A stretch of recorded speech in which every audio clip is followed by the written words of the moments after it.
Papa Dudut. Magandang araw po sa inyong lahat. Ako nga pala si Hilda, edad 50. Gusto ko lang ibahagi sa inyo ang nabuong pagmamahalan sa pagitan namin ng nakarelasyon kong si Ruel. Mas matanda ng 5 taon sa akin. Isa na akong biyuda bago ko pa makarelasyon si Ruel. 25 anyos ako nang biglang pumanaw ang asawa kong si Banjo. Siya ang una kong nakarelasyon. Siya ang una kong inibig. Wala kaming naging anak dahil nasa unang taon pa lamang kami ng pagsasama ng siya'y bawian ng buhay. Kaya laking hirap para sa akin na makalimot sa nangyari. Ang bata kong nabiyuda. Wala man lang kaming anak na makakasama ko sana noon habang nagluluksa. Mag-isa kong ginapang ang pag-move on, Papa Dudut, mula sa kamatayan ng asawa ko.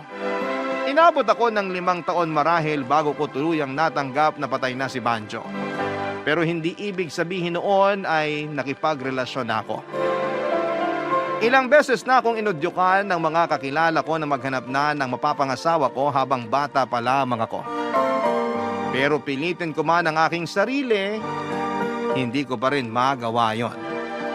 Inisip kong si Banjo na ang una't huling lalaking iibigin ko. Natanggap ko na ngang tatanda na lamang akong dalaga. Pero nagbago ang lahat ng pananaw ko sa pag-ibig nang makilala ko si Ruel. Nakilala ko siya habang nagtitirik ako ng kandila sa isang simbahan. Nagdarasal ako noon ng taimtim at hindi ko na malaya na nakatitig na pala si Ruel sa akin. Pagmulat ng mata ko ay nagulat na lamang ako dahil matamis ang ngiti niya sa akin. Kung sa ibang tao ay baka naggalit na ako. Pero may kakaibang karisma si Ruel kaya napangiti na rin ako. Pagkatapos noon ay nagpakilala siya. Sinabi ko rin ang pangalan ko. Mabilis kaming naging komportable sa isa't isa. Inaya niya ako magkape at pinagbigyan ko naman siya. Yun na nga ang simula ng pinagdasal ko sa tinire kong kandila. Ang may pumasok na tao sa buhay ko na magbibigay muli ng kulay at saya sa buhay ko.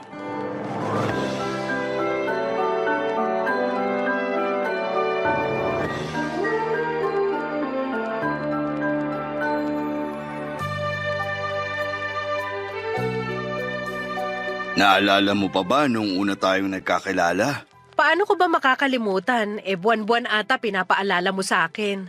Ayaw mo ba? Kasi gusto ko lang namang maalala lagi. Masyado ka palang sentimental, no? Akala ko kami mga babae lang ang ganun. Nagiging sentimental ang isang lalaki kapag napaibig ng todo ng isang babae. So tanggap mong napaibig kitang todo? Walang halong pambobola. Pero ikaw ang pinakaminahal ko sa lahat ng mga babaeng dumaan sa palad ko. Mukhang napakarami ng babaeng dumaan sa palad mo. Mukhang pati sa talampakan mo may dumaan din. Pinagseselosan mo ba ang mga babae sa nakaraan ko? Hindi naman. Kaya lang parang ang dami mong minahal noon. 3 lang ang nakarelasyon ko noon. Yung unang nobya ko, kaklase ko nung high school. Yung ikalawa naman, nakilala ko sa probinsya namin. Panandalian lamang yun. Buong summer lang kami nagkaroon ng relasyon. At ang pangatlo? Si Marilyn, ang napangasawa ko. Nakwento ko naman na dati sa'yo, di ba? Hindi buo. Ay, baka pagsilosan mo, ha? Kayong mga babae, laging may issue sa mga ex namin. Ikaw ba walang issue sa dating asawa ko? Ano pang i-issue ko ron? Nakakasabong na niya si San Pedro sa langit. Pinaubaya ka na niya sa akin. Balikan natin si Marilyn. Magkwento ka tungkol sa inyo. Basta hindi to pagmumula ng away natin, ha? Alam mo namang mahina ako sa pagtatalo. Hindi nga. Gusto ko lang talagang malaman kung bakit hindi kayo nagkatuluyan. Kasi darating ka pala. Hindi mo maliliko ang usapan sa pangbobola, ha? Oo na, ikaw talaga. Sa kolehiyo kami nagkakilala. Nagsimula kami bilang magkaibigan. May mga niligawan ako noon pero di naman ako nagustuhan. Tapos, napansin ko na okay naman si Marilyn. mabait at maganda. Maganda rin naman ako, di ba? Nagsisimula ka na atang magselos. Huwag na lang natin tong ituloy. Hindi ako nagseselos. Gusto ko lang manggaling sa'yo na maganda rin ako. Abay, may nagsabi bang pangit ka? Baka lang kasi hindi ka nagagandahan sa akin. Ikaw ang pinakamaganda. Mas maganda kaysa kay Marilyn? Oo naman. Mas minahal mo ako kaysa kay Marilyn? Aba, oo. Kung totoong mahal mo ako, ituloy mo ang kwento mo. Ay nako, kayong mga babae talaga. Ang hilig manghalungkat ng nakaraan. Hindi ko naman nahahalungkatin lahat. Yung mga importanteng detalye lang. Yung makakatulong para makilala kita. Makilala ako o makilala si Marilyn? Pareho. Naging magkarelasyon na kami pagkatapos namin sa kolehiyo. Nabuntis ko siya agad. Agad-agad? Hindi naman sinasadya yun. Pareho kaming lasing galing sa isang graduation party ng kaibigan. Tapos? Tapos, napilitan kaming magpakasal kasi pulis ang tatay ni Marilyn. Natakot ako, syempre. Saka, para na rin sa ikabubuti ng anak namin. Gaano katagal kayo nagsama? 10 taon. Tapos, umayaw na rin kami pareho. Marami kaming di na pagkakasunduan. Tapos, di pa namin kayang i-handle yung anak naming may espesyal na pangangailangan. Kaya mas lalo kaming nalayo sa isa't isa. Hindi ka ba nangihinayang na nagkahiwalay kayo? Nung una, oo. Sino ba namang gustong mahiwalay? Saka naaawa ako sa anak namin. Kaya gusto ko sanang hindi kami magkahiwalay. Pero ayaw na talaga ni Marilyn. Wala na rin ako nagawa. Kung babalikan ka niya ngayon, tingin mo... Hindi ako babalik sa kanya. Andito ka na. Sapat ka na. Napatitig ako sa mga mata ni Roel nang bitawan niya ang mga salitang yon. Mga salitang nagdala ng kakaibang saya at kilig sa puso ko. Hindi ko yon pinahalata sa kanya, baka lumaki kasi ang ulo. Hinaplos ko na lamang ang pisngi niya at saka humalik sa kanya, papadudot. Niyakap niya ako at saka hinalikan sa noo. Sa ganong posisyon ay nakontento na ako. Masaya pala talaga ang pakiramdam na may nagmamahal sa iyo. Kung napaaga lang sana ng dating si Ruel, sana mas mahaba pa ang pagsasama namin. Pero naisip ko na tama lang ang pagkakataon na dumating siya sa buhay ko. Dahil baka kung mas maaga ko siyang nakilala ay baka hindi pa handa ang puso ko noon. At baka naitaboy ko pa siya. Ganon din siya sa akin. Nasabi niya na matagal siyang nawala ng gana sa relasyon after ng hiwalayan nila ni Marilyn. Hindi siya nakipag-date hanggang sa tingin lang siya sa mga babae noon dahil nakafocus siya sa mga anak nila ni Marilyn. Kaya kung sakaling nakilala rin niya ako ng mas maagay baka hanggang tingin lang ang inabot ko sa kanya, papadudot. Baka hindi siya nag-isip na lapitan ako at kausapin. Kaya naisip ko na tama lang ang timing. Magaling talaga si Lord pagdating sa timing, papadudot. Kaya buong puso ang pasasalamat ko sa Kanya dahil pinaubaya niya sa akin ang lalaking magbabalik ng pag-ibig sa puso ko. Mabilis lang ding lumipas sa mga araw, sa isang iglap ay umabot na ng 1 taon ang relasyon namin, papadudot. Dahil yon ang unang taon namin bilang magkasintahan ay plinano naming maigi ang selebrasyon namin. Nagplano kaming kumain sa coffee shop kung saan kami unang nag-date. Iniwasan namin ang lugar na yon para ireserba sa unang anibersaryo namin. Ang mga damit na suot namin sa unang pagkakakilala namin ang siyang napili rin naming isuot sa anniversary date na yon. Walang kasing saya ang puso ko. Umabot na kami ng 1 taon, papadudot.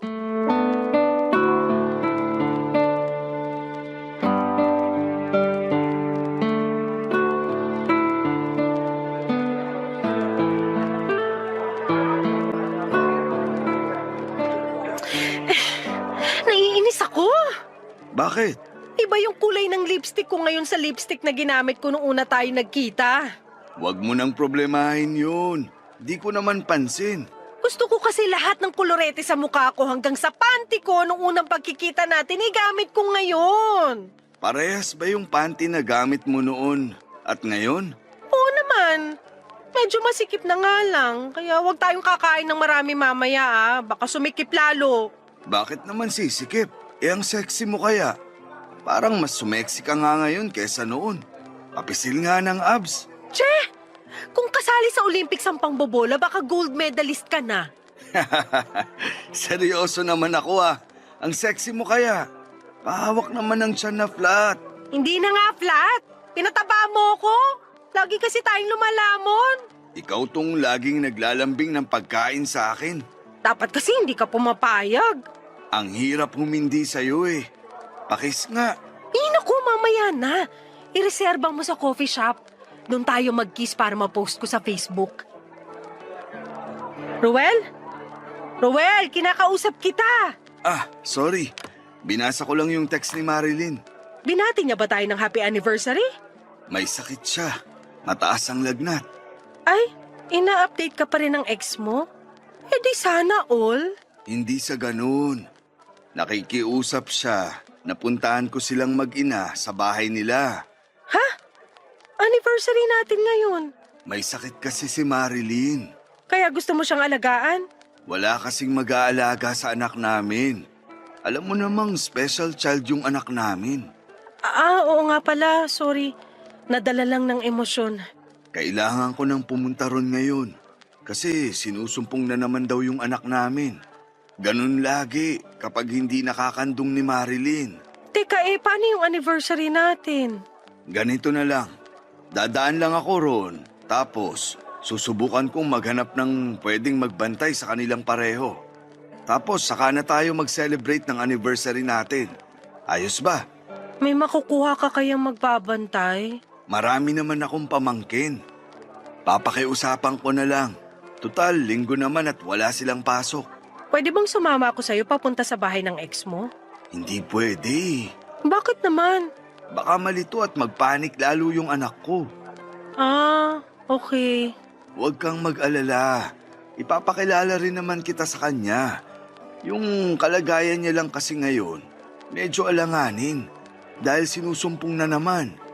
Kapag kalmado na siya, ilalapit ko na siya sa'yo. Okay. Sige na, pumunta ka na para makabalik ka rito agad. O sige, salamat ha. Happy anniversary. Babawi ako. Happy anniversary din. Nagmadali nang lumabas si Ruel para puntahan sina Marilyn at ang kanilang anak. Naiwan akong nakaupo sa may sofa at parang hindi makagalaw dala ng lungkot na humalo sa selos. Pinilit kong intindihin ang kalagayan ni Ruel. Masakit sa akin na hindi kami makakapag-celebrate ng unang anniversary namin, pero mas kailangan siya ng anak niya. Wala rin naman akong magagawa. Ang sama ko namang tao kung pipilitin ko si Ruel na unahin ang selebrasyon namin kesa sa anak niya. Kaya lang ay hindi ako mapakali noon.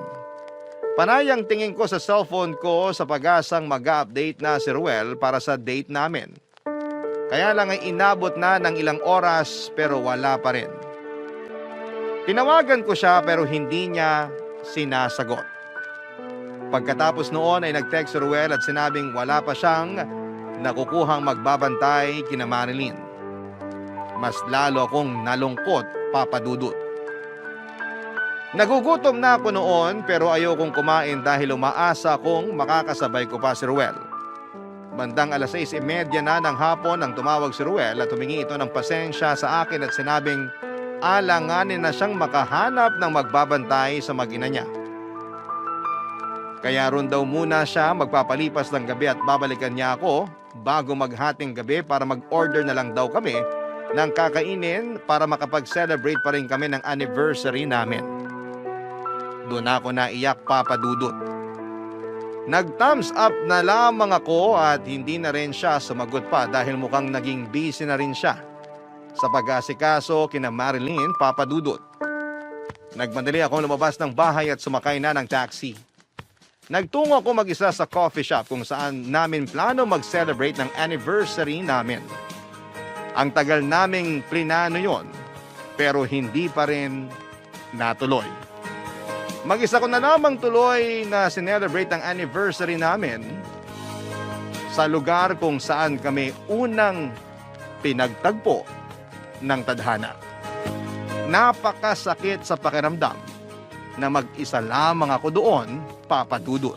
Barangay Love Stories. Barangay Love Stories.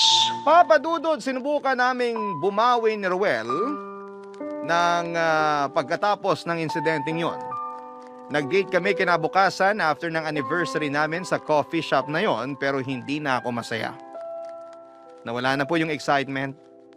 Hindi ko naman yon pinahalata sa kanya, pero sa loob-loob ko, malungkot ako at nakakaramdam ng galit. Hindi ko lang talaga masabi sa kanya dahil baka magmukha akong masama, Papa Dudut. Hindi na nawala sa isipan ko si Marilyn. Hindi ko pa siya nakikita sa personal pero na-stalk ko na ang Facebook niya. May kaunting kurot dahil hindi pa rin pala nagdi-delete ng pictures nila si Ruel, itong si Marilyn. Nakita ko tuloy kung gaano sila kasweet nung silang dalawa pa, Papa Dudut. Hindi tuloy nakatulong sa nararamdaman kong selos yon. Mas lumala pa. Hindi naman ako selosa, hindi nga ako nakakaramdam ng selos sa una kong asawa. Pero itong si Ruel, pakiramdam ko oras-oras ay ganado akong magselos. Ganon ako ka-invested sa relasyon naming dalawa, Papa Dudut. Hindi na ako mapakali at gusto kong malaman kung totoong wala nang namamagitan kina Marilyn at Ruel. Hindi ko na rin kasi magawang tanungin pa si Ruel dahil napapansin kong na-stress na siya sa kakatanong ko tungkol kay Marilyn. Kaya naman ako nang gumawa ng paraan para makilala ang ex-wife ni Ruel. Isang araw ay pinuntahan ko siya sa bahay nila, Papa Dudut. Alam ko na kung saan nakatira si Marilyn dahil pasimple ko yung inalam kay Ruel. Wala namang kamalay-malay si Ruel na pupuntahan ko pala yon. Sinugod ko ang bahay kahit wala naman akong ibang magandang dahilan para gawin yon. Gusto ko lang makaharap si Marilyn. Gusto ko lang ding malaman kung dapat ba akong makampante sa relasyon namin ni Ruel. Nung nasa harapan na ako ng pintuan niya ay saka ako kumatok ng malakas. Dala marahil ng nerbiyos kaya napalakas ang katok ko. Mabilis naman akong pinagbuksan ng pintuan ni Marilyn, Papa Dudut.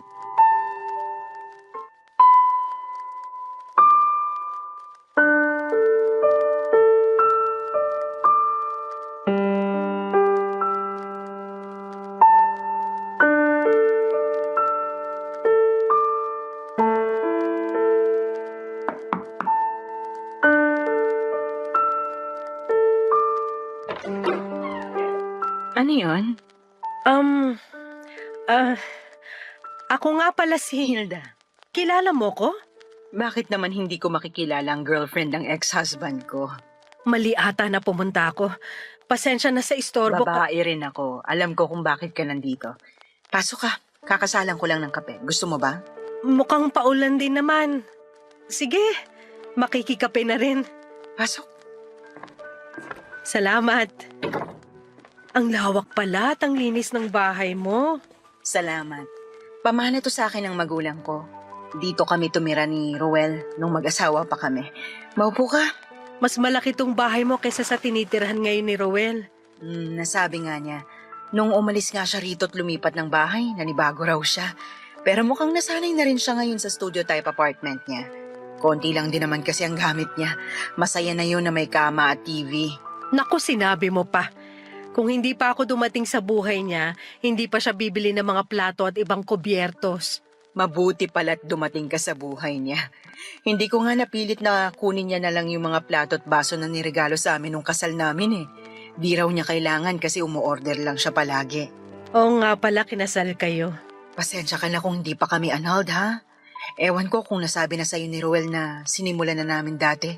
Kaya lang, nagkaroon ng problema sa kalusugan ng anak namin. Kinailangan namin ng malaking halaga para sa maintenance niya. Kaya hindi na muna namin tinuloy yung annulment. Pero wag ka mag-alala. Nagsabi naman na siya sa akin na gusto niya na ulit ituloy. Talaga? O di ang saya mo. Ito lang ba ang kailangan mong marinig para mapanatag ka sa relasyon niyo? Medyo. Huwag ka nang mahiya. Ganyan din naman ako sa naging karelasyon niya bago ako. Pinagselosan at pinagdudahan ko rin. Kinausap ko yung babae at naging okay naman. Nawala na yung alinlangan ko. Hindi na ako nagselos after nun. Kaya sinasabi ko sa'yo na iintindihan kita. Salamat ha. Medyo hindi lang kasi ako mapakali nung nagkalagnat ka at kinailangan kang puntahan ni Rowel. Nasabi nga rin niya sa akin yan. Alanganin siyang puntahan ako kasi anniversary niyo raw. Oo, nakahanda na kaming umalis nun eh. Pasensya ka na ha. Kung lagnat ko lang, kaya ko sanang tiisin eh. Pero sinusumpong kasi yung anak namin. Hindi na ako mapanatag, kaya nakiusap na ako sa kanya na puntahan ako. Naiintindihan ko. Nahiya nga ako nung nagkwento si Ruel eh. Pero pinagaan naman niya ang loob ko at sinabi niya na swerte siya sa'yo dahil naiintindihan mong bagahe at sitwasyon niya. Sinabi niya yon? Oo naman. Panay nga ang kwento niya tungkol sa inyong dalawa. Kaya napag-usapan na rin namin yung sa annulment. Huwag kang mag-alala. Gagawa kami ng paraan para matapos na yung annulment. Kasi mukhang balak ang pakasalan ni Ruel eh. Paano mo naman nasabi? Kasi sa'yo ko lang siya nakita na totoong masaya.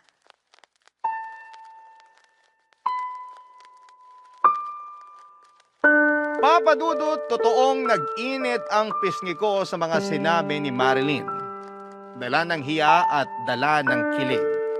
Hiya dahil nagawa ko mag-isip ng hindi maganda tungkol sa kanila ni Ruel. Kilig naman dahil napatunayan kong mahal talaga ako ni Ruel. Nagkakwentuhan pa nga kami ni Marilyn tungkol sa relasyon nila ni Ruel at napanatag ang loob ko, lalo't naramdaman kong wala na talagang pag-asa na magkabalikan sila dahil wala nang pagmamahal si Marilyn kay Ruel. Nalaman ko rin na nakikipag-date na si Marilyn pero hindi muna seryoso. Hindi rin kasi siya mapakali kung tama ba na makipagrelasyon siya dahil baka hindi yon matanggap ng anak nila. Napatanong tuloy ako sa kung paano ang magiging sitwasyon ko sa anak nilang dalawa. Nakiusap naman si Marilyn sa akin tulad ni Ruel na kapag stable na ang kalagayan ng anak nila ay pwede na akong iharap at ipakilala. Naintindihan ko naman yon. Hindi madali para sa mga magulang na ipaliwanag sa kanilang anak na hindi na sila buo bilang pamilya at merong bagong mga karelasyon ang kanilang mga magulang. Nagpaalam na rin ako kay Marilyn nang marinig kong umiiyak na ang anak nila. Nagmadali na akong umalis. Nang hinatid na ako sa pintuan ni Marilyn ay inabot nito ang cellphone number niya sa akin. Sinabi niya na lumabas naman daw kami minsan para mas makilala niya ang bagong stepmom ng anak nila ni Ruel. Napangiti ako at tinanggap ang kanyang cellphone number. Pagkatapos noon ay naging regular na kaming magkausap ni Marilyn. Panay lang ang kantsawa namin tungkol kay Ruel. At napag-uusapan din namin ang tungkol sa kanyang anak. Masaya siya na may nakakausap siya tungkol sa anak niya. Natuwa naman ako at pinagkakatiwalaan niya ako pagdating sa bagay na yon, Papa Dudut.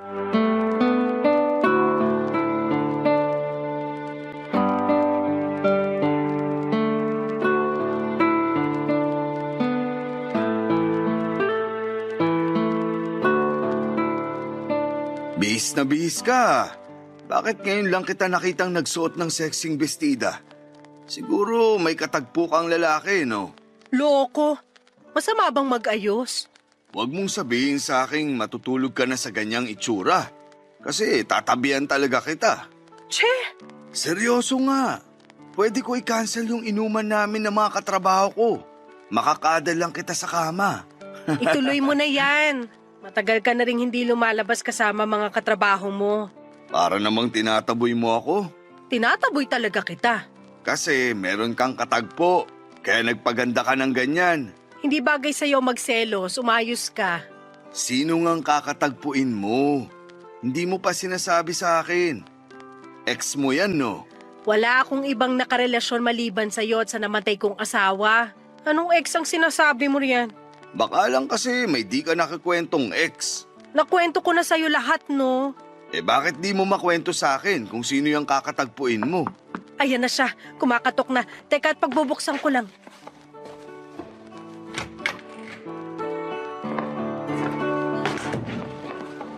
Marilyn, Hello, Roel. anong ginagawa mo rito? Siya ang katagpo ko. Siya ang dahilan kung bakit ako nagsuot ng pulang bestida. Kay Marilyn, nagpaganda ka? Bakit, Hilda? Hindi ka ba nagpapaganda para kay Roel? Malimit. Kapag may kailangan lang ako sa kanya. Bakit niyo ako pinagkakaisahan? Kasi ganun ang gawain ng mga mag-BFF.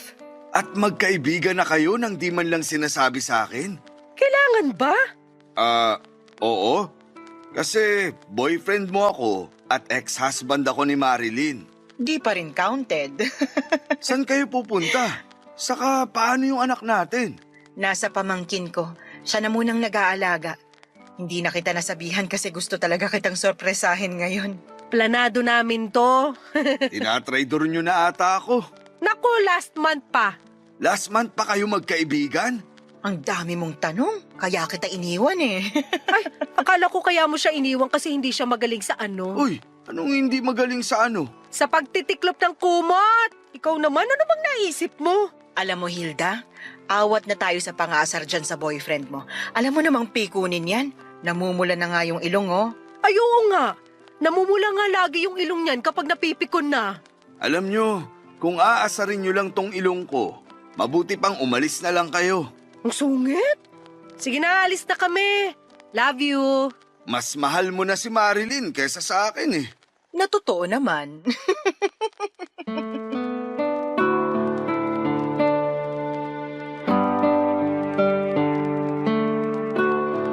Natatawa na lamang ako sa naging usapan namin ni Ruel at Marilyn. Walang ilangan, kahit nabigla si Ruel sa nalaman sa amin ay hindi naman siya nagalit. Siguro ay ayos din sa kanya na magkaibigan kami ni Marilyn para hindi na siya ma-stress kung pinagseselosan ko ba ang ex-wife niya. Nawala na lahat ng selos at duda ko mula nang nakilala ko si Marilyn. Mula nung naging kaibigan ko siya ay napansin kong marami kaming pagkakaparehas sa mga gusto at ayaw. Kaya naman mabilis lang din talaga kaming nagkasundo. Kaya napadalas na rin ang pag-chat-chat namin sa bawat isa. Minsan nga ay nakakalimutan ko ng replyan si Ruel dahil katsikahan ko si Marilyn.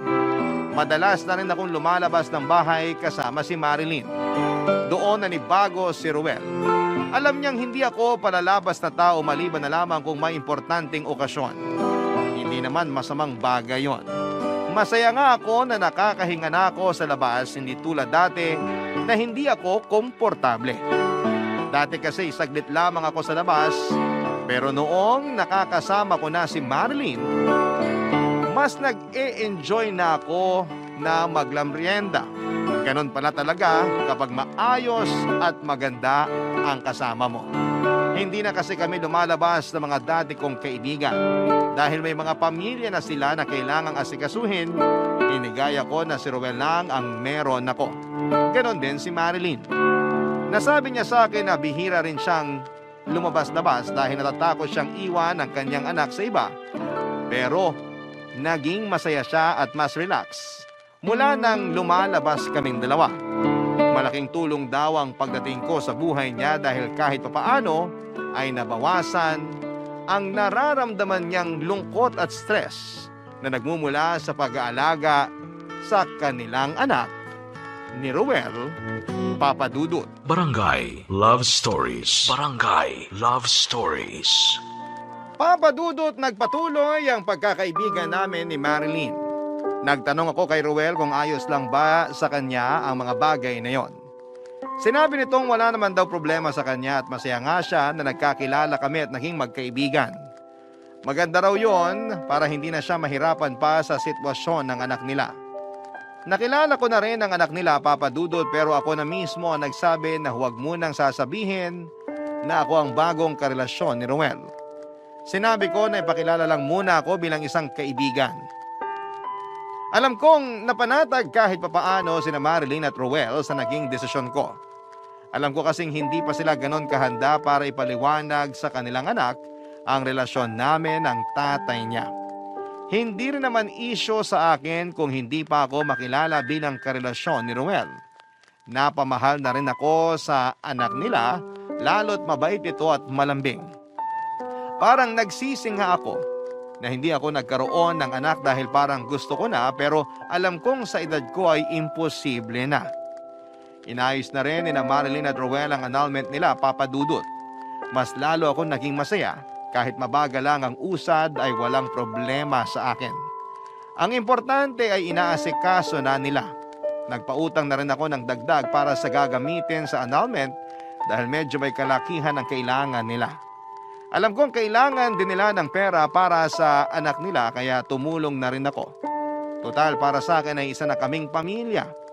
Ako, si Rowel, Marilyn at ang kanilang bibong anak. Masarap sa pakiramdam na nagkaroon ako ng pamilya. Hindi ko kasi agad naranasan yon noong namatay ng biglaan ng dating asawa ko. Hindi rin ako lumaki sa maayos na pamilya kaya kina Marilyn at Rowel ko totoong naramdaman ang pagkakaroon ng pamilya. Mas lalo tuloy tumibay ang friendship namin ni Marilyn.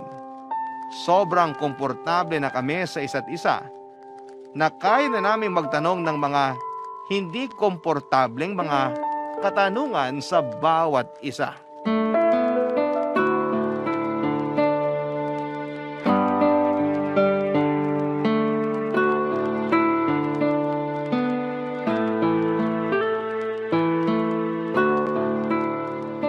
Magaling ba sa kama yung dati mong asawa?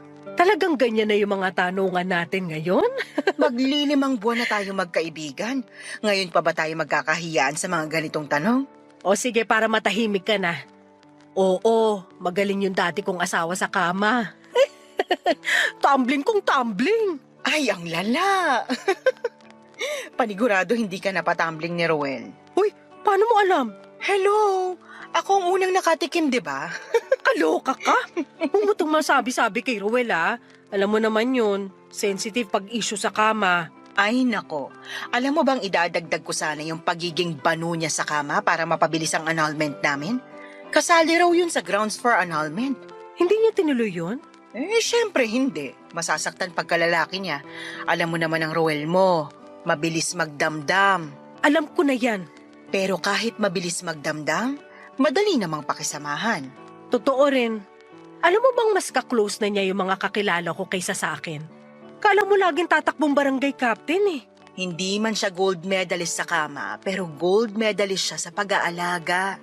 Alam mo, nung kami pa, busog sagana ako sa pag-aalaga niyan. Na-spoil ako masyado. Ultimo basong ginamit ko, ayokong hugasan kasi nasanay ako na siya lagi ang nagtatrabaho all around sa bahay. Petics lang talaga ako dati. Ako nga pinaglalaba pa niya ng panty kapag natutulog siya sa bahay. Ang sipag niyan maglaba. Yung itim na panty ko, biglang naging puti. Ang importante, nilaban niya. Pero seloso siya ha? Hindi mo ba nahahalata? Kapag lagi lang ako nakatutok sa cellphone ko, iniisip agad niya na may kachat akong iba. Nagdadabog na yan. Ang di niya alam, ikaw lang yung kausap ko. Ay, ako naman, pinagselosan niya yung nagde-deliver ng tubig sa amin nun. Panay daw kasi yung tingin ko sa malabatong dibdib niya.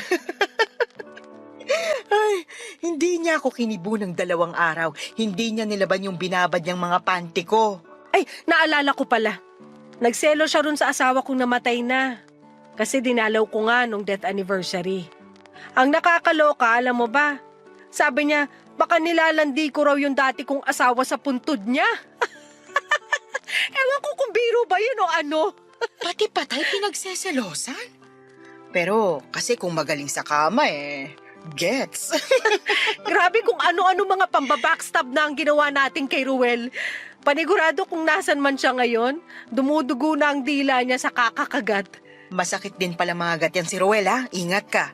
Baka may rabies. Kinagat ba naman ako nun sa hita? Nanggigil sa akin Kinagatin niya ako pero sa tenga. Paborito kasi niya ang tenga ko. Kulang na lang suka, papasa na atang inihaw. Ganyan lang talaga siya, magpakita minsan ng kilig at pagmamahal niya. Isipin mo na lang, kapag madiin ang kagat niya, ganon din kadiin ang pagmamahal niya. Dininan ba niya yung kagat sa hita mo? Halos 3 linggo bago nawala yung pasa at sugat. Buti na sabi mo yan. Mag-iingat na ako sa susunod. Hilda, thank you ha. Para saan? Sa pagkakaibigan. Hindi lahat pwede sa ganitong friendship. Pero tayo na itawid natin. At itatawid pa natin hanggang forever!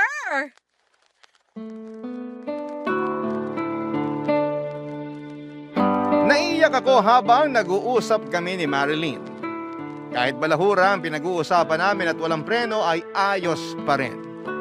Ganon kami katotoo sa mga usapan namin at sa mga sarili namin. Isang bagay na na-appreciate ko kay Marilyn, Papa Dudut. Kaya kong magpakatotoo sa kanya at hindi ko kailangang itago kung sino at ano ako. Ganon din siya sa akin, Papa Dudut. Kaya kaming dalawa ang naging sandalan ng bawat isa lalo na kapag na-stress na kami sa buhay. Hindi naman ako pinagbawalan ni Ruel. Suportado talaga niya ang friendship namin. Kahit madalas, mas nakakasama ko pa si Marilyn kesa sa kanya. Paminsan-minsan nagsiselo si Ruel dahil mas marami akong oras para kay Marilyn pero pinaliwanag ko naman sa kanya na nananabig ako sa feeling na meron ulit kaibigan. Para akong bumata at para akong bumalik noong college ako. Hanggang isang araw ay naputol na lamang ang komunikasyon namin ni Marilyn. Sinubukan ko siyang tawagan pero hindi niya sinasagot. Inaaya ko siyang lumabas pero hindi rin siya nag-reply. Tinanong ko si Ruel pero maski siya ay walang alam sa nangyayari kay Marilyn. Tinawagan din siya ni Ruel pero hindi rin ito sumasagot. Kaya naman minabuti kong puntahan sa bahay niya.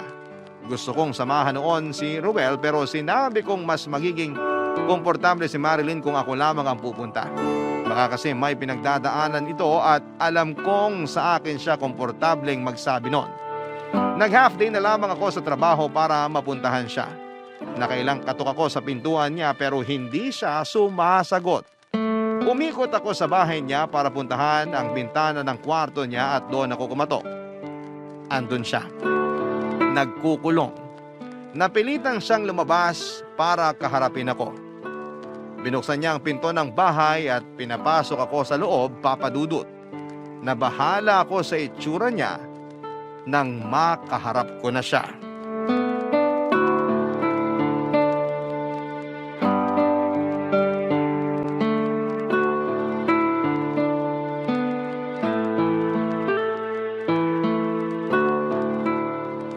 Kumusta ka? Ito, Ito? Anong ibig mong sabihin ito? kung anong nakikita mo sa akin, yun na yun. Nakikita kong hindi ka pa naliligo at nagsusuklay. Tama. At mukhang walang tulog. Tama ulit. Nag-aalala ako sa'yo. Kami ni Ruel. Hindi ka sumasagot sa mga tawag at chat namin. Kung hindi ako sumagot, ibig sabihin ayokong may makausap sa inyo. Hindi ko alam kung bakit inulit-ulit niyo pang pagtawag sa akin eh. Hindi ba halatang ayokong pakiharapan kayo?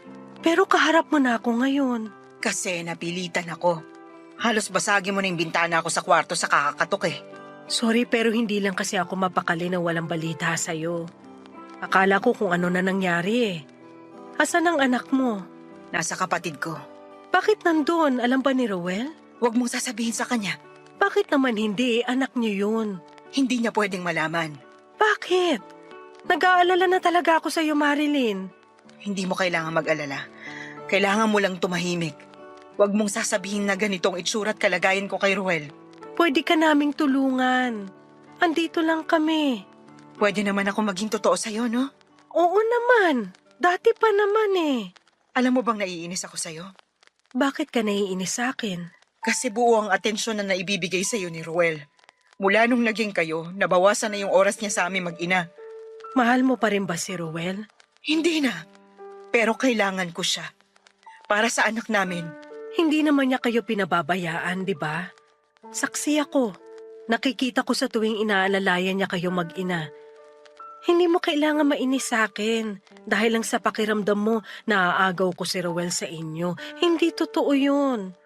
Kung tutuusin, dagdag pa nga ako para masuportahan ang anak mo. Yun nga eh. Alam kong hindi totoo yon, pero pinaniniwala ako ng utak ko na totoo lahat. Naiinis ako sa utak ko, naiinis. Sige, iiyak mo lang. Mamaya mawawala na yan. Ilang linggo ko nang hindi nakakasama ang anak ko. Hinahanap na raw niya ako, sabi ng kapatid ko. Pero hindi ko siya kayang makita. Naguguluhan na ako, Marilyn. Ano ba talagang nangyayari? May lupus ang anak ko, Hilda. At kailangan niya ng mas matinding atensyon, lalo't naaapektuhan ang kanyang kidney at atay. Sabihin natin to kay Ruel. Pagtutulungan natin ang pagpapagamot sa anak nyo. May naitabi akong pera. Gagaling din ang anak mo. Ang sakit na hindi pwedeng mabuhay ng normal ang anak ko. Bakit sa kanya binuhos lahat ng sakit? Anong nagawa namin ni Ruel para parusahan kami ng ganito? Wala rin akong maisasagot dyan. Gusto ko lang sabihin sa'yo na kailangan mong lumaban at magpalakas para may pagugutan ng anak nyo. Mas nauna pa akong nanghina kaysa sa anak ko, Hilda. Hindi ko na alam ang gagawin. Nung kami ni Ruel, wala akong problema masyado dahil siyang umaasikaso ng lahat. Magtulungan tayo. Andito lang ako. Sabihin mo lang kung anong kailangan mo. Gagawin ko para sa inyo ng anak mo. Talaga? Lahat? Oo. Ibalik mo na sa akin si Ruel. Parang awa mo na. Kailangan namin siya. Ipaubaya mo na siya sa akin, Hilda. Marilyn, hindi naman ata tama yung hinihingi mo. Mas malakas ka kaysa sa akin. Kaya mo kahit wala si Ruel sa tabi mo. Hindi mo ko katulad. Mahina ako. Kailangan kong magpaalalay sa kanya. Parang awa mo na. Ibalik mo na siya sa akin. Papayag naman si Ruel eh. Para sa anak namin. Para sa pagkakaibigan natin. Magpaubaya ka na. Lumuhod sa harapan ko si Marilyn at nagmamakaawa habang umiiyak. Hindi na rin ako makagalaw noon at hindi ko alam kung ano ang sasabihin ko sa kanya para mapakalma siya at matauhan sa mga sinasabi niya. Alam ko namang dala lamang ito ng kalungkutan kaya gano'n ang mga sinasabi niya. Sinubukan ko siyang pakalmahin pero tinataboy niya ako. Pinagbantaan din niya ako na huwag makakarating kay Ruel ang napag-usapan namin. Hindi ko na alam ang gagawin noon. Hindi ko siya kayang iwan sa sitwasyon niya pero natatakot naman ako para sa sarili ko. Sa huli ay pinagtulakan niya akong palabas. Sinubukan ko pa siyang tawagan para pakalmahin pero pinatay na niya ang cellphone niya. Nung nakauwi na ako ay nakatanggap ako ng tawag kay Marilyn. Tinatanong niya kung napag-isipan ko na ba ang mga sinabi ko sa kanya. Natatakot na ako, Papa Dudut, sa tono ng boses niya lalo't sinasabayan niya ng iyak at tawa. Pinipilit niyang ipaubaya ko si Ruel sa kanya. Nagkunwari akong pumapayag na sa gusto niya at natuwa siya. Tinanong niya kung kailan ko pwedeng ihatid si Ruel sa bahay nila. Ang dami niyang sinasabi at mas lalo akong nag-alala na baka merong problema sa pag-iisip si Marilyn dala ng stress sa kalagayan ng kanyang anak. Sinakyan ko na lamang ang mga sinabi niya at kinuha ko na rin ng pasimple ang number ng kapatid niya na nag-aalaga sa kanilang anak. Sinabi ko ang sitwasyon. At kahit siya ay nabahala na rin. Sinabi ko na rin kay Ruel ang mga nangyayari kay Marilyn. Pinag-usapan namin ang pwedeng gawin lalo't parehong kailangang bigyan ng atensyon si Marilyn at ang anak niya. Nakita ko kung paanong gumuho ang mundo ni Ruel sa mga nangyayari. Halos wala akong magawa sa sitwasyon nila. Gustuhin ko mang tumulong pero hindi ko alam kung paano. Sa tingin ninyo, ano ba ang mayaambag ko sa sitwasyon ng mag-ina ni Ruel? Dapat ba akong makisali? Dapat ba akong manahimik? Naguguluhan na rin po ako. Sana ay magawa ninyong matulungan ang sitwasyon ko. Tiwala ako sa Barangay Love Stories at sa bumubuo ng Barangay LS 97.1. Kaya dito ko po piniling ibahagi ang aking kwento. Muli maraming salamat po, Papa Dudut, sa pagbasa ng aking liham at sa lahat ng inyong mga tagapakinig ngayong araw na ito. Ang inyong kapuso at kabarangay, Hilda. Dear Papa Dudut, naranasan niyo na bang pasanin ang daigdig? Marahil sa iba ay masyadong mabigat ang tanong na ito. At baka isipin nila na may iba pa na mas mabigat ang pinagdaraanan kesa sa akin para masabi ko ang bagay na yan. Pero base sa mga naranasan ko bilang isang breadwinner ay sari-saring malungkot at mahirap na sitwasyon ang pinagdaanan ko sa kamay ng sarili ko pa talagang ina at kapatid. Kaya nga Papa Dudut, importanteng kumustahin din natin yung miyembro ng pamilya natin na mukhang matatag. Pero kinakaya na lang pala ang lahat. Bago ko umpisahan ang pagkukwento ko sa buhay ko ay pabati muna ng isang magandang tanghali sa inyo at sa mga kabarangay natin. Ako po si Stacy, 22 years old, taga Pasig at nagtatrabaho bilang call center agent. Marami nagsasabi na maswerte ako sa trabaho ko dahil nasa opisina raw, di aircon at hindi masyadong nag-iisip.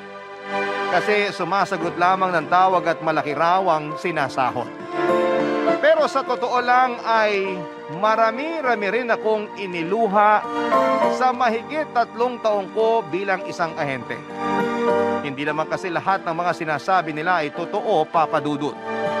Walang madaling trabaho at madalas ay nakaka-frustrate. At Papa Dudut, mas nagiging doble ang hirap at pagod pag mismong pamilya mo ang hindi nakakaintindi sa pinagdaraanan mo.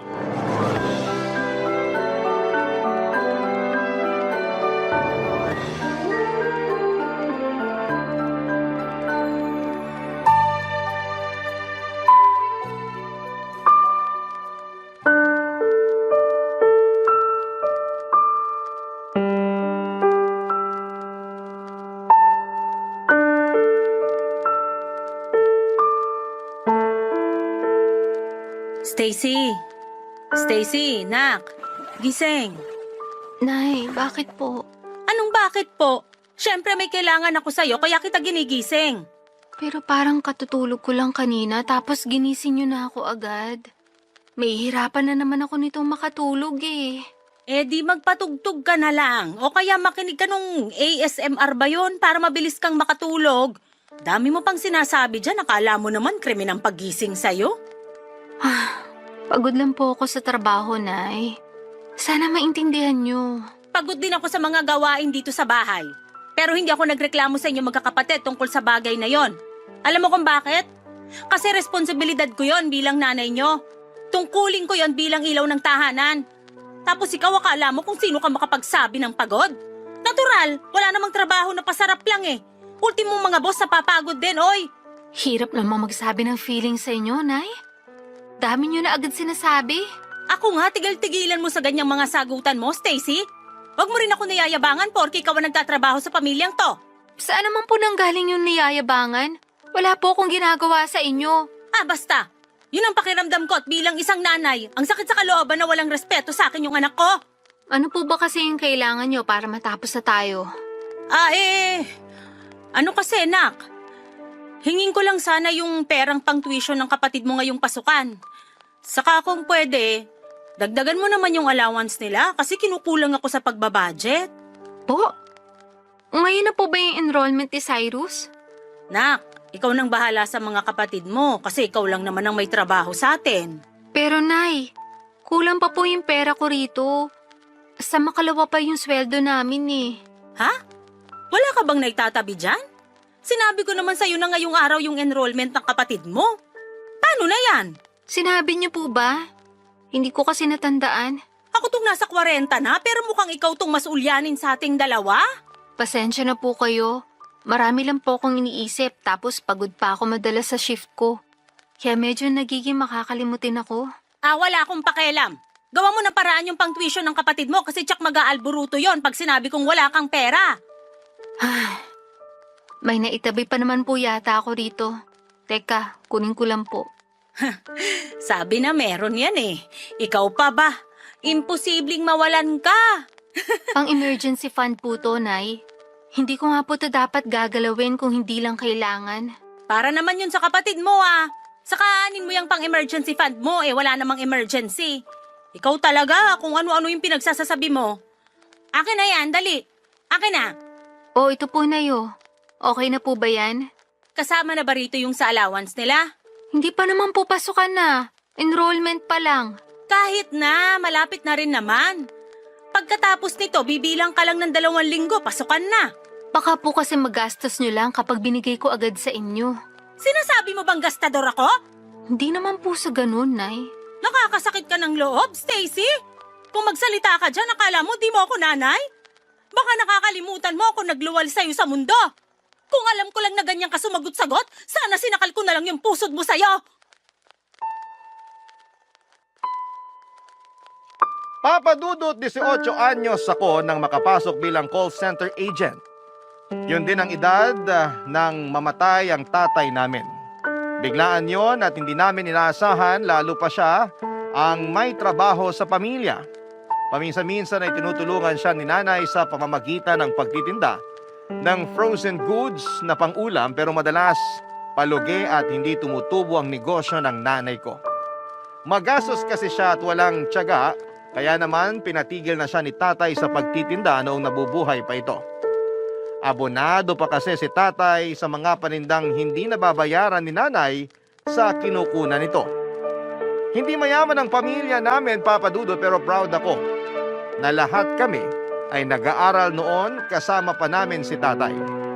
Pero nung nawala siya ay tuluyang napilay ang pamilya namin. Kaya ako na ang nagkusang bumitaw sa pangarap kong makapagtapos ng pag-aaral, Papa Dudut. 2 buwan pagkatapos ilibing ni tatay ay nag-apply na ako ng trabaho. Pahirapan pa yon dahil kasagsagan pa ng pandemic, pero nagtiyaga ako hanggang sa may nagaya sa akin na mag-call center agent. Natatandaan ko na umalis ako noon ng bahay na kapilang ang laman ng sikmura, kaya medyo nahihilo ako bago sumabak sa interview. Pero ginawa ko pa rin ang lahat ng makakaya. Kaya naman, nakapasa. Natapos ko rin ang training at naging regular at doon na nagsimula ang pakikipagsapalaran ko bilang isang agent. Unang schedule ko pa lamang ay medyo sinubukan na ang tatag ng katawan ko nang ilagay ako sa graveyard shift. Naging pang-umaga rin naman ako, pero lagi pa rin ako napupunta sa panggabing schedule hanggang sa kusa na lamang nakapag-adjust ang katawan ko. Papa Dudut, masaya ako kasi kumikita na ako ng pera na siyang pinangtutustos ko sa pag-aaral at pambaon ng 3 ko pang nakababatang kapatid. Pero sadyang ang hirap lang mag-budget.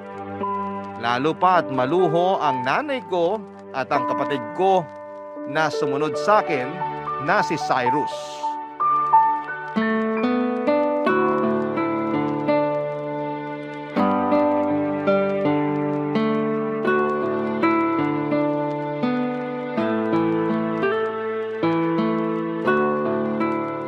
Yun!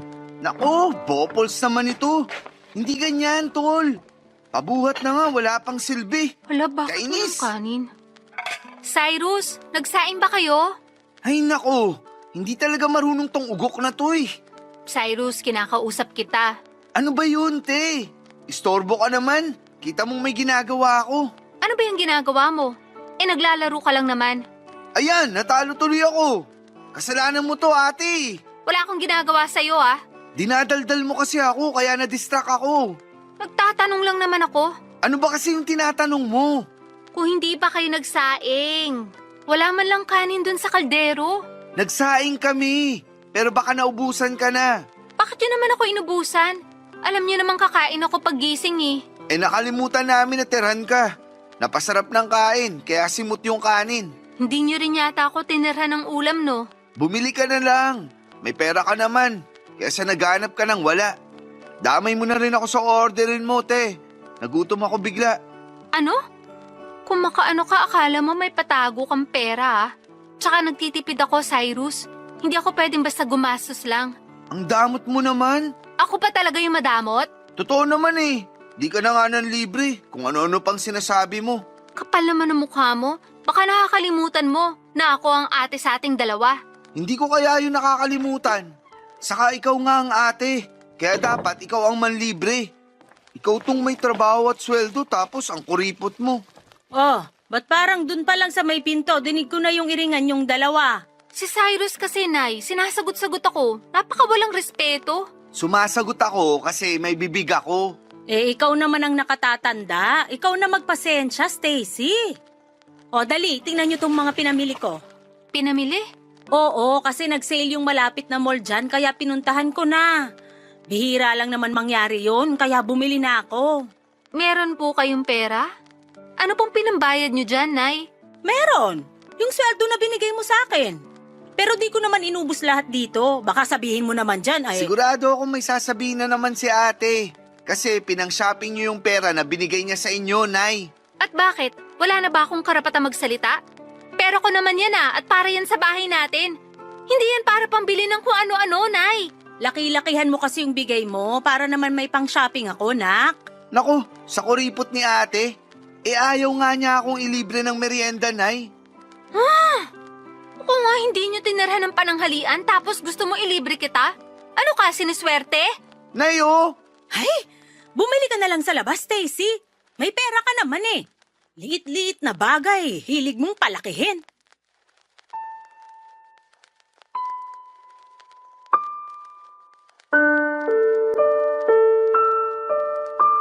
Papa Dudut, higit kanino man, sila ang madalas kong pinagsasabihan ng mga hinaing ko sa trabaho kaya umasa ako na naiintindihan nila ako. Akala ko kasi kapag mas naging open ako sa pamilya ko ay makikita nila yung pinanggagalingan ko at mauunawaan nila ang sentimiento ko.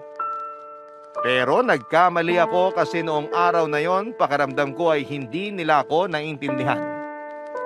Yung nararamdaman ko ay hindi na lang simpleng tampo. Dahil lang di nila ako tinirahan ng pagkain. Higit sa dahilan na yon kung bakit ako nagdaramdam. Nagkapatong-patong na yung mga sama ng loob ko, Papa Dudut. Nakakalungkot na madalas sila pa ang dahilan kung bakit ako nahihirapan. Kahit kasi ayokong dalhin sa trabaho yung tampo ko sa kanila ay hindi ko pa rin maiwasan. Tapos naapektuhan noon ang performance ko. Kaya nga may mga pagkakataon na nasasabon ako ng team leader ko. Pero lagi naman akong bumabawi at nagsisikap na magawa ng maayos ang trabaho ko. Minsan naman, Papa Dudut, ay sumasabay yung nakakausap kong mga kliyente na siya namang sumisira ng araw ko. Simula kasi nang maging call center agent ako ay naranasan kong mainsulto ng husto, mamura at mapagsalitaan ng masasama na akala mo'y kasalanan ko kung bakit hindi maganda ang karanasan nila sa serbisyong kinuha nila. May iilan din naman na maayos kausap pero karamihan ay akala mo ay nabili nila pati ang kaluluwa mo. Sila pa yung mga mabababa ang tingin sa mga tulad namin na nagtatrabaho. Barangay Love Stories. Barangay Love Stories. Kahit na nagtatrabaho na ako ng mga panahong yun at kumikita ng pera ay gusto ko pa rin makapagtapos ng pag-aaral. Gusto ko kasing maging teacher pero alam kong kailangan kong isantabi ang pangarap na yon. Dahil ang sabi ng nanay ko ay unahin ko munang pagtapusin sa kolehiyo ang kapatid kong si Cyrus. Pumayag na lamang ako kahit na may tampo ako kasi halata namang paborito ni nanay ang kapatid kong yon. Palibas ay gwapo si Cyrus at madalas naman ang mga pageant simula elementary hanggang senior high school. Siyempre kasama si nanay sa kasikatan ng kapatid ko sa lugar namin dahil lagi siya nitong buntot sa tuwing may sinasalihan si Cyrus sa eskwelahan man o sa barangay namin, Papa Dudut. Masaya naman ako sa mga achievement ng kapatid ko kaya buwang tiwala ko na pagbubutihin niya ang pag-aaral. Kasi kung loloobin siya yung unang makakapagtapos ng kolehiyo sa pamilya namin. Alam ko na kahit nawala na si tatay, proud pa rin siyang papalakpak sa langit para kay Cyrus. Kaya nga bilang ate niya ay ginawa ko talaga ang lahat para maibigay lang ang pangangailangan niya. Hindi mahirap sa akin na bigyan siya ng ekstrang pera pag nagkulang ang allowance niya, lalo na kung kailangan niya talaga. Sinabi ko noon sa sarili ko na wala akong hindi kakayaning gawin para sa mga kapatid ko, Papa Dudut.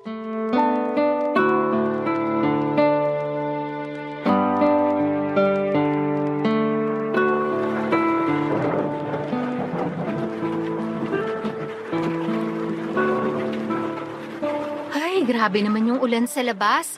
Baha na dun sa may main road, Nay. Ganun ba? Buti nakauwi ka pa rito. Lumusong na ako kaysa naman mas stranded pa ako. Naghugas na lang ako dyan sa labas kasi nakakadiri talaga yung tubig baha. Kulay lupa. Sinabi mo pa. Eto anak, magkape ka muna. Baka nilalamig ka na dyan. Salamat po, Nay. Pero mamaya ko na po iinumin. Palamigin ko lang ng konti. Ikaw bahala. Ito po pala yung sweldo ko, Nay. Akin na, dali. Kanina ko pa nga yan hinihintay. Pero teka lang, bakit parang kulang yata to ng 1,000? Malaki po kasi yung kaltas namin ngayong cut-off eh. Kaya yan lang po muna maibibigay ko, Nay. Nak, kulang kasi to eh. Meron pa naman po tayong bigas, di ba? Oo, mga 5 kilo pa yon. Tipid-tipirin po muna natin. Tapos, bilhin na lang tayo ng ulam na hindi masyadong mahal. Para magkasya po yung binigay ko. Gusto ko pa naman sanang magnilagang baboy ngayon. Ang mahal pa naman ang kilo ng karne. Sakto sana sa malamig na panahon. Pwede naman po kayong bumili ng kalahati. Tapos, damihan nyo na lang yung gulay at sabaw. Hindi kumakain ng gulay yung mga kapatid mo. Lalo na si Cyrus. Uy, nandito na pala yung maganda kong ate. Bakit bigla ka yatang bumait? Mabait naman talaga ako. Ngayon mo lang napansin? Ay naku, tigilan mo ko. May kailangan ka sa akin, no? Uy, paano mo nalaman? May salaing manghuhula ka ba? Kilala kong hilatsa ng bituka mo. Pero kung pera yan, ngayon palang sinasabi ko na wala akong maibibigay. Hindi naman pera. Laptop sana ate. Laptop? Kailangan ng pera pambili niyan. Wala ako nun. Kailangan ko kasi sa pag-aaral ko eh. Baka pwede mo magawa ng paraan. Pinagsasabi mo. Hindi naman ako dumadampot ng pera sa kalsada. Ay, sige na Stacy. Huwag mo nang pagdamutan yung kapatid mo. Para naman sa school niya yun. Para mapadali ang pag-aaral niya, kaya tulungan mo na yung kapatid mo. Hindi ko naman po pinagdadamutan si Cyrus. Pero wala akong pera pambili ng laptop. Ang mahal-mahal kaya nun. Di utangin mo na lang tapos hulug-hulugan mo buwan-buwan para di mabigat sa bulsa. Ganun din kasi ginawa nung kumari ko para makabili ng cellphone na mamahalin. Parang ang gusto kong kumuha ng hulugan. Yan naman ang wag na wag niyong gagawin, Nay. At bakit hindi? Palagay mo sa akin, walang pambayad? Ganun na nga po. Kasi sigurado ako na ako pa rin na magbabayad nun. Kaya kung gusto niyo makunan ko ng laptop si Cyrus, wag na kayong makisabay. Tama si ate. Huwag na kayong makisabay, Nay. Naku, napakabalimbing nito. Basta sa susunod ako naman yung bilan mo, ha? Sakto kasi may gusto kong alahas. Inalok sa akin ang kumari ko. Ginto raw yon at nasasanla. Kahit yun na lang regalo mo sa birthday ko, nak.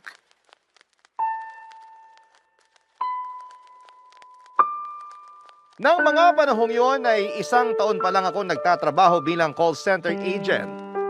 At lahat ng sweldo ko ay ibinibigay ko kay nanay. Kung may natitira man sa akin ay pamasahin na lamang at kaunting pangkain, kaya masasabi kong gipit pa rin ako at walang ipon. Pero akala yata ni nanay at Cyrus ay mayaman ako samantalang alam naman nila kung magkano lamang ang kinikita ko. Palibhasa ay bigay todo rin ako sa kanila lalo na noong mga unang buwan ko sa trabaho. Masarap kasi sa pakiramdam kapag naibibigay ko ang pangangailangan nila at nakakain nila ang mga masasarap na pagkain na madalas ay sa patalastas lamang nila napapanood sa TV. Papa Dudut, hindi po ako nagreklamo na ibigay sa kanila halos buong sahod ko buwan-buwan. Pero malit na bagay lang naman ang hinihingi ko sa kanila. Yon ay ang pangunawa nila sa tuwing wala akong maiaabot na pera. Pero kahit yun lang ay hindi maibigay sa akin ng nanay at kapatid ko. Madalas ay silang dahilan kung bakit nahihirapan ang kalooban ko. Imbis kasi na pera, sama ng loob at tampo ang naiipon ko.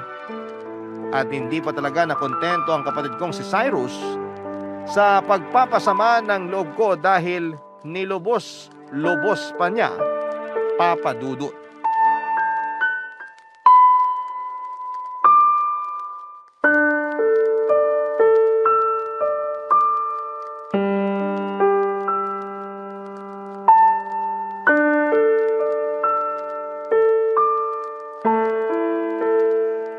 Nay, pag nalaman ni Ate Stacy na bagsak ako, baka magalit yun. At bakit naman magagalit ang ate mo? Siyempre, siya nagpapaaral sa akin. Siya rin nagbibigay ng baon ko. Tapos, nag-request pa ako ng laptop sa kanya na hanggang ngayon, hinuhulugan pa rin niya. Nandun na tayo. Pero di ka naman siguro matitiis ng ate mo, nak. Sigurado kayo, Nay, ha? Oo. Nanay niyo ako kaya kilalang kilala ko na kayo. Maniwala ka sa akin. Parang nagbago na isip ko. Ayoko nang sabihin sa kanya. Pero magtatanong yon. Siguradong malalaman niya. Natatakot kasi ako na sumbatan niya. Maraming sasabihin yun, sigurado ako. Ako nang bahala. Susuyuin ko na lang siya bago pa siya magsalita. Sigurado kayo, Nay, ha? Oo, sabi. Hey, ikaw naman kasi bakit mo binagsak yung mga subject mo? Ano pong binagsak, Kambing. Nay? Ate, gising ka na pala. Nakakagulat ka naman, nak. Ano nga po yung sinabi niyo na binagsak? Ha? Ay, ano kasi? Ate, huwag kang magagalit, ha? Bakit? Ano ba kasi yun? Pwede bang sabihin niyo na lang? Nay, kayo na lang po magsabi kay ate. Ito kasing kapatid mo, nak. Nagka-problema sa school niya. Ano pong problema? Hindi naman malala. Ano lang, yung 5 sa mga subject niya, bagsak. Pero 5 lang naman yun. 5 lang naman? Nay, ang dami kaya nun. Oo, pero babawi na lang daw yung kapatid mo sa susunod. Huwag ka nang magalit sa kanya. Ano ba kasi nangyari, Cyrus? Bakit ang dami mong bagsak? Ang hirap kasi ng mga subject na yan, ate. Lalo na yung math. Tapos ang dami pang assignment na binibigay sa amin. Kaya tinamad na akong gawin. Tinamad kang gawin? Katawiran ba yun? Kaya ka nga nag-aaral. Sino pa bang inaasahan mong gagawa ng mga assignment mo? Stacy, wag mo naman pagalitan si Cyrus. Nay, manahimik muna kayo kahit sandali. Hindi po kayo ang kinakausap ko. Aba, talaga namang... Gusto mo bang malaman ng totoo? Kasi ayoko na mag-aral. Tinatamad na ako. Pagod na akong pumasok sa pesteng eskwela na yan.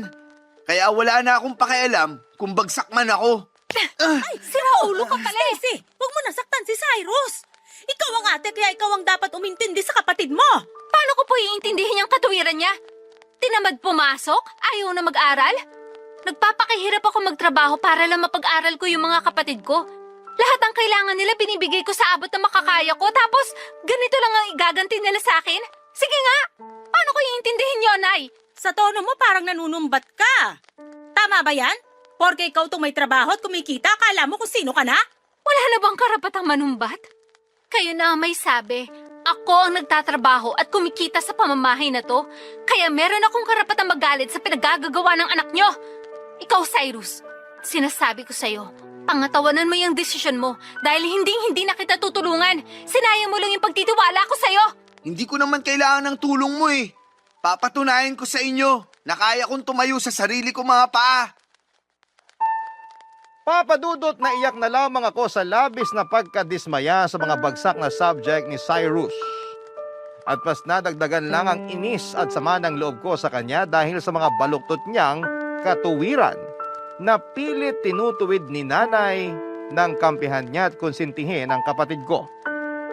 Saan ka naman nakakita ng magulang na mas nagalit pa sa anak na nagpapaaral kesa sa anak niyang tinamad na mag-aral? Tanging nanay ko lang yata ang ganon kaya pati sa kanya ay naiinis na rin ako.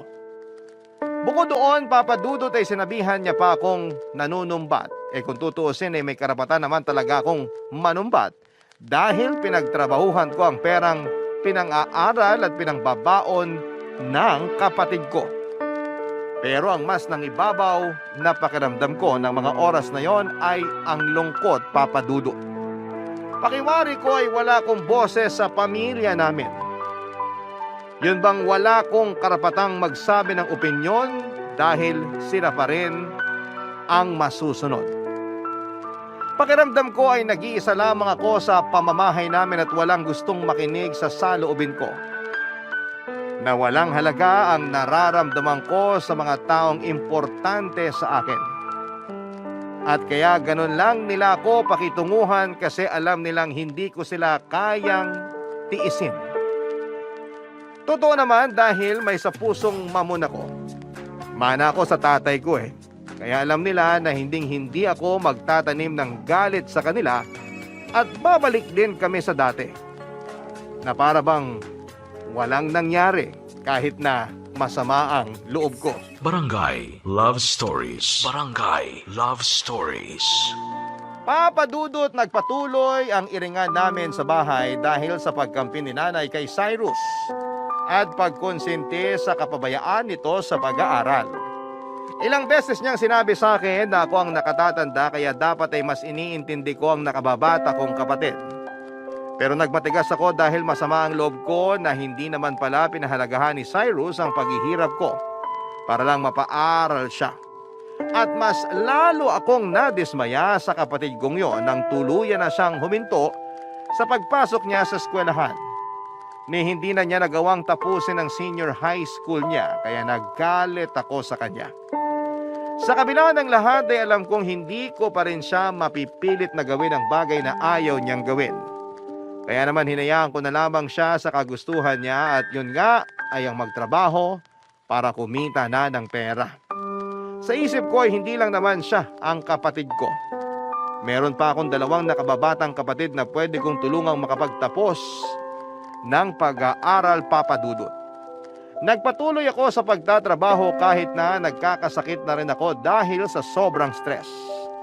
Wala rin naman akong masyadong inaasahang tulong kay Cyrus dahil kahit na pareho na kaming nagtatrabaho, alam kong mas unahin niyang tulungan ang sarili niya kesa sa akin at sa pamilya namin. Hindi nga ako nagkamali dahil sa bisyo lang tulad ng alak at yosi na pupunta ang mga sinasahod niya.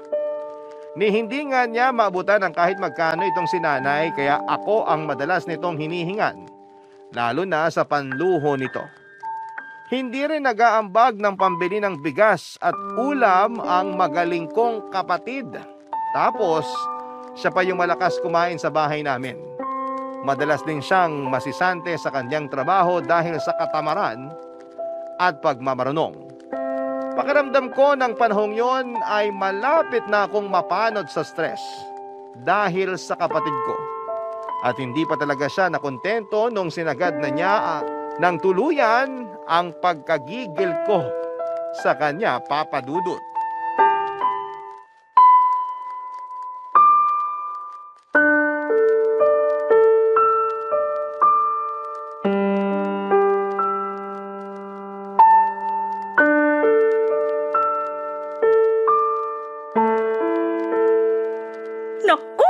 Excited na ako sa magiging apo ko. Proud na proud talaga ako sa'yo, Nak. Kasi ikaw ang unang magbibigay ng apo sa akin. Pero Nay, baka kung ano na naman masabi ni ate ha. Ano naman sasabihin niya, hindi naman siya yung buntis. Tumigil nga siya. Nandito na po ako. Grabe yung nangyari dun sa nasakyan kong UV Express. Ay, sandali. Binilan mo ba ako ng masarap na tinapay na pinasalubong mo sa amin nung nakaraan? Ay naku, nakalimutan ko po, Nay. Nako, sa dami naman ang kakalimutan mo yung patalaga. Nung nakaraang araw, wala ka ring dala. Tapos pati ba naman ngayon? At talagang mas concerned pa kayo sa tinapay na yon kaysa sa sarili niyong anak, Nay? O bakit? Wala naman nangyari sa'yo ah. Ibang klase talaga kayo. Minsan naiisip ko kung mahal niyo ba talaga ako kasi anak niyo ko o dahil lang may pakinabang ako sa inyo. Ano bang pinagsasasabi mo? Palagay mo sa akin, ganun kasamang ina? Hindi po, pero yun kasi ang pinararamdam niyo sa akin. Mas mahal niyo pa yung anak niyong puro sakit lang ng ulo ang binibigay sa inyo. Nananahimik ako rito ate ha. Totoo naman ang sinasabi ko ah. Bakit, nasaktan ka ba? Kapag di ka pa tumigil dyan, papatulan na talaga kita. Sige, gawin mo. Akala mo hindi ako marunong lumaban, ha? Magtigil na nga kayong dalawa. Si Ate Stacy yung pagsabihan nyo. Nananahimik ako rito, biglang nagpaparinig. Parang tanga. Stacy, tumigil ka na ah. Sige, kampehan nyo na naman yung paborito nyong anak. Sanay naman ako na binabaliwala nyo eh. Sanay ka naman pala, bakit nagagalit ka pa? Kasi ang unfair nyo. Anak nyo rin naman ako pero kontratuhin nyo ako para lang akong gatasan dito. Mabait lang kayo sa akin kapag may naibibigay akong pera sa inyo eh. Pero pag wala, hindi nyo na ako nirerespeto. Sabihin nyo nga, ampun nyo ba ako? Kasi kung oo, baka maintindihan ko pa kung bakit ganyan ang ugali nyo sa akin. Pinagsasasabi mo dyan. Walang ganon. Anak kita, sa akin ka nang galing. Muntik pa nga ako mamatay nung iniiri kita tapos sasabihin mo lang na ampon ka? Baliw na babae to ah. Alam mo, masyado lang mainit ang ulo mo. Kumalma ka nga, Stacy. Maupo ka kasi may babalita kami ng kapatid mo sa'yo. Ano yun? Ikaw na magsasabi o ako, Cyrus? Ikaw na, Nay. Parang kinakabahan ako sa sasabihin yung dalawa. Nangyari na kasi to nung bumagsak ka sa mga subject mo sa school. Iba naman yung ngayon. Sigurado akong matutuwa ka, anak. Kasi magiging auntie ka na. Ano pong sabi nyo? Nakabuntis ako, ate. Magkakababy na ako. Ha? Paano nangyari yun? May girlfriend ka? Meron. Nabuntis ko na nga, di ba? Pero ang bata mo pa. Paanong bata pa? Nakabuntis na nga yung kapatid mo. Inay, paano bubuhayin ni Cyrus yung magiging anak niya? Napaka-irresponsable niyan. Walang ginawa kundi magbisyo at hindi marunong tumulong sa pamilya natin. Tingnan nyo, wala na nga ulit yung trabaho tapos nakuha pa niyang bumuo ng sarili niyang pamilya. Sino mabuhay noon, ako? Pwede ba? Huwag kang masyadong OA. Saka nasa edad na rin naman ng kapatid mo. Kaya na niya yan. Hindi ako naniniwala kasi hanggang ngayon wala pa rin siyang napapatunayan sa akin. Hanggang ngayon, puro lang sakit ang ulo ang nakukuha ko sa anak niyong yan. Tapos nagdagdag pa talaga siya ng responsibilidad? Bakit ba ganyan ka magsalita? Blessing yung bata. Ewan ko sa inyo, Nay. Puro na lang talaga problema tong pamamahay na to. Malapit na ako makalbo sa inyo.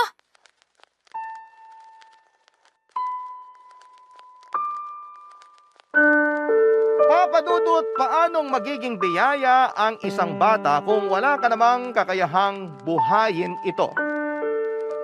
Siguro kung sa iba ay blessing ang magkaroon ng anak pero para sa mismong bata ay sumpa sa kanya na isilang sa pamilya na pababayaan lamang siyang magutom at magkasakit. Nasabi ko yon dahil alam kong wala pang kakayahan si Cyrus na maging responsableng tatay. At nakikinita ko na magiging kargo ko ang dinadala ng babaeng nabuntis niya pagdating ng panahon. Wala rin akong naasahang pagkampi mula kay nanay dahil masaya siya sa pagdating ng apo niya. Masaya rin naman ako pero pagod na ako ng mga panahong yon. Kaya nga napuno na ako. Alam ko na hindi solusyon ang pagtakas sa kahit na anong problema pero paano kung pamilya mo mismo ang problema mo? Kaya kesa tuluyan akong masiraan ng ulo ay naisip kong umalis na muna sa bahay namin at mag-solo. Matagal-tagal ko na rin kasing pinag-iisipan na bumukod para naman magkaroon ako ng sariling espasyo kung saan ay pwede kong umiyak at huminga ng hindi nila hinuhusgahan.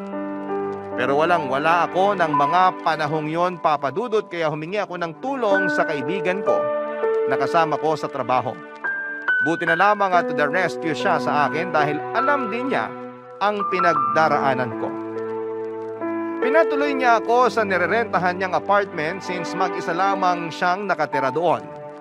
Nakihati na lamang ako sa pagbabayad ng renta at sa iba pang mga gastusin. Isang buwan ko ring hindi pinaalam sa pamilya ko kung nasaan ako. Nagkataon din kasi na nalipat sa Quezon City yung trabaho ko kaya hindi talaga nila ako nahanap. Pero ako na rin ang unang kumausap sa mga nakababata kong kapatid para makapagpadala ng allowance nila sa school. Kung tatanungin ninyo ako kung ano ang nararamdaman ko na mga panahong yon, ay magkahalong lungkot at tampo pero mas nangingibabaw ang galit. Kaya nga natiis kong hindi kausapin sina Nanay at Cyrus sa loob ng 8 buwan. Hanggang sa sila na mismo ang nag-initiate na makipagbati sa akin, Papa Dudut.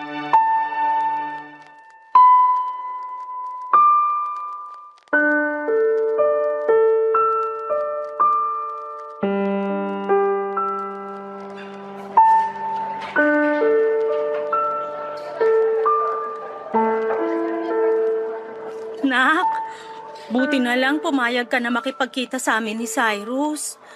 Namiss ka namin eh. Kamusta ka na ba? Okay lang po, Nay. Kayo po, kumusta?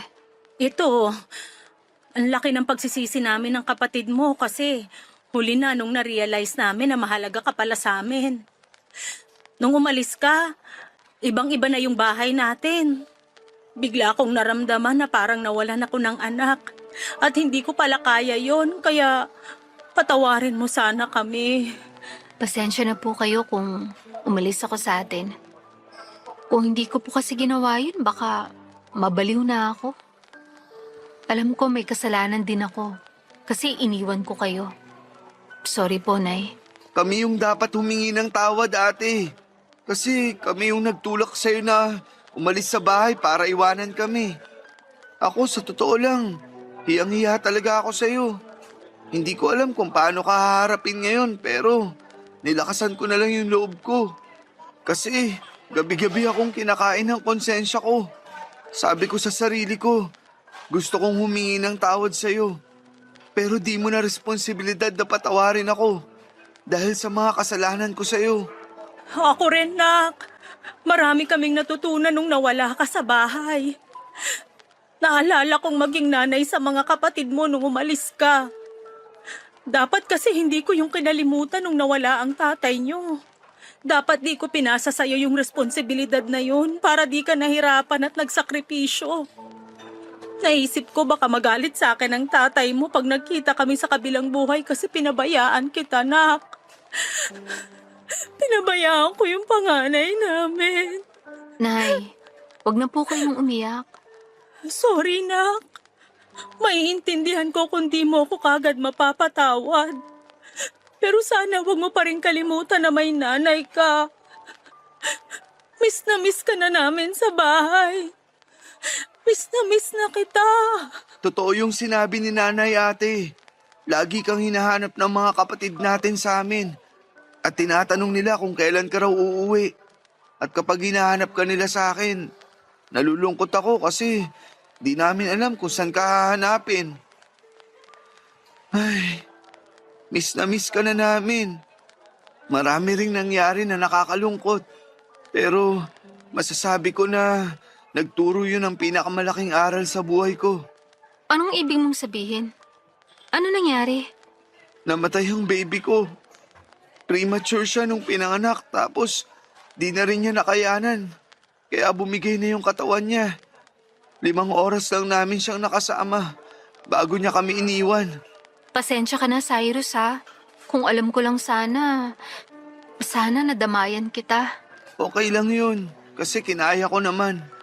Pero mas kakayanin ko kung kasama ko kayo na pamilya ko.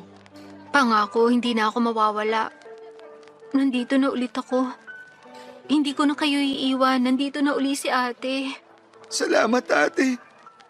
Salamat talaga. Pangako rin, tutulungan na kita sa pagtataguyod ng pamilya natin. Hindi ka na mag-iisa kasi kasama mo na ako. Magsisikap ako para umasenso tayo. Ako rin tutulong sa inyo. Kasi mas maganang isang trabaho kung marami tayong gumagawa. Saka pamilya tayo. Dapat lang na nagtutulungan tayo. Pasensya ka na, Nak. Kung ngayon lang namin na-realize tong bagay na to, ha? Sana hindi pa huli ang lahat para magbago kami at patunayan na nagsisisi na kami sa mga kasalanan namin sa'yo. Hindi pa naman po huli ang lahat eh. Tungkol naman po sa mga kasalanan nyo. Kalimutan na natin yun kasi nakaraan na yun. Kayo na nagsabi, pamilya tayo. At ang alam ko sa isang pamilya, bukod sa nagmamahalan, nagkakapatawaran din. Kaya pinapatawad ko na po kayo.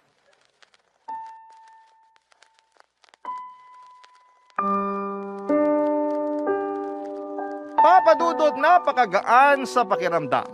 Napatawad ko na sina Nanay at Cyrus. Pamilya ko pa rin sila at hindi ko sila kayang tiisin ng ganon katagal. Marami lang talagang pumipigil sa akin noon na unang mag-reach out sa kanila. Pero nasa plano ko na rin nakausapin sila noon. Masaya lang ako dahil sila ang nagkusa. Mas lalo kong na-appreciate ang ginawa nila. At bagaman may malungkot silang binalita sa akin, alam kong mas makakaya naming harapin ang bawat pagsubok sa buhay namin ng sama-sama. Pamilya, Papa Dudut, ang takbuhan natin sa oras ng kagipitan at pangangailangan. Kaya nga dapat maging kakampi natin ang isa't isa. Sa mga magulang ay dapat magmumula ang pagbubuklod-buklod ng bawat miyembro at hindi ang pagkawatak-watak. Yun ang mga natutunan kong aral mula sa mga naranasan ko sa buhay. At yun din ang gusto kong ibahagi sa mga kabarangay natin ngayong araw. Bukod doon ay natutunan ko rin po ang tamang pagtulong. Yun bang hindi mo kailangang ibigay ang lahat kung ikaw lang din ang mawawalan sa dulo. Kaya nga may kasabihan na you cannot give what you don't have. Okay lang mapagod at magpahinga at unahin ang sarili para lalo kang mas makatulong sa iba. Isa pong mahigpit na yakap para sa lahat ng mga breadwinner. Saludo ako sa inyo dahil katulad ninyo ko. Sana nakukuha ninyo ang suporta na kailangan ninyo mula sa inyong pamilya. Higit sa lahat ay sana hindi ninyo sinosolo ang responsibilidad lalo na kung pwede naman nila kayong tulungan. Hanggang dito na lamang po ang sulat ko at maraming salamat po Papa Dudut sakaling mapili po ninyong i-air ang kwento ng buhay ko and God bless sa Barangay Love Stories at sa Barangay LS 97.1. Ang inyong forever kapuso at kabarangay, Stacy.